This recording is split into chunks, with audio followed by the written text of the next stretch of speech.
Haleluya, haleluya. Salam sejahtera dalam kasih Tuhan Yesus Kristus. Bertemu lagi dalam Infinity Ministry, dalam program kata-kata motivasi dan inspirasi. Tema kita bulan ini adalah Komando Agung. Ya, kita melihat dalam Markus 16, ayat 15 dan seterusnya. Saya akan baca untuk kita semua, ada pelajaran yang sangat baik yang kita akan lihat di situ. Lalu dia berkata kepada mereka, pergilah ke seluruh dunia, beritakanlah Injil kepada segala makhluk. Siapa yang percaya dan dibaptis akan diselamatkan. Tetapi siapa yang tidak percaya akan dihukum. Tanda-tanda ini akan menyertai orang-orang yang percaya. Mereka akan mengusir setan-setan demi namaku. Mereka akan berbicara dalam bahasa-bahasa yang baru bagi mereka. Mereka akan memegang ular, dan sekalipun mereka minum racun maut, mereka tidak akan mendapat celaka. Mereka akan meletakkan tangannya atas orang sakit, dan orang itu akan sembuh. Nah, sampai di sini dulu.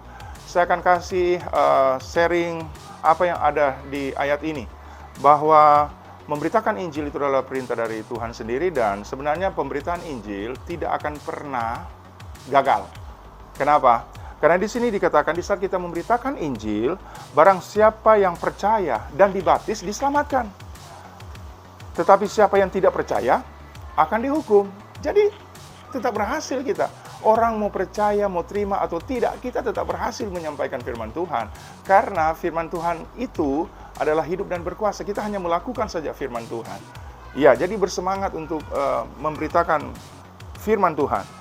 Ayat 17 berkata bahwa tanda-tanda ini akan menyertai orang-orang yang percaya. Mereka akan mengusir setan-setan, berbicara dalam bahasa-bahasa baru, mereka akan memegang ular, minum racun maut, mereka tidak akan mendapat celaka, mereka akan meletakkan tangan atas orang sakit dan orang itu sembuh. Pelajaran di sini adalah tanda-tanda heran ini adalah menyertai siapapun yang melakukan komando agung, memberitakan Injil. Nah, jangan dibalik. Jangan dibalik. Ya, haleluya, haleluya.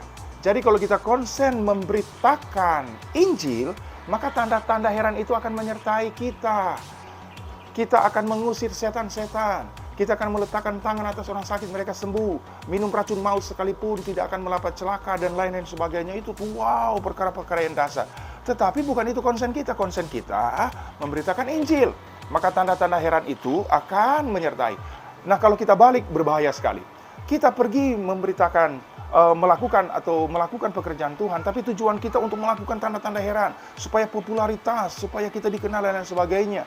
Ini adalah penyimpangan, dan kalau ini sampai terjadi, maka ada begitu banyak penyimpangan yang bisa disusupi oleh kuasa gelap untuk menyesatkan kita. Yang penting kita tetap fokus saja. Fokus memberitakan Injil, maka tanda-tanda heran akan menyertai. Ayat 20 berkata begini, mereka pun pergilah memberitakan Injil ke segala penjuru, dan Tuhan turut bekerja dan meneguhkan firman itu dengan tanda-tanda yang menyertainya. Jadi Tuhan sendiri yang menyertai kita dan meneguhkan setiap pelayanan kita. Firman kita, Injil yang kita sampaikan, Tuhan sendiri yang akan meneguhkannya. Karena firman Tuhan ini berkata, mereka pun pergilah memberitakan Injil ke seluruh penjuru, dan Tuhan turut bekerja dan meneguhkan firman itu dengan tanda-tanda yang menyertainya. Jadi jangan takut, jangan ragu, jangan cemas untuk memberitakan Injil. Karena Tuhan sendiri akan menyertai kita.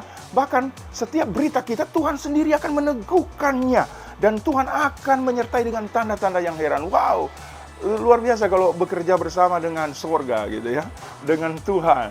Mungkin kita terbiasa bekerja sama dengan manusia. Coba sekarang belajar bekerja sama dengan surga, dengan Tuhan. Tuhan akan menyertai kita. Setiap berita kita Tuhan akan teguhkan. Dan Tuhan akan sertai dengan tanda-tanda heran. Mari bersemangat melakukan komando agung. Tuhan Yesus memberkati. Amin.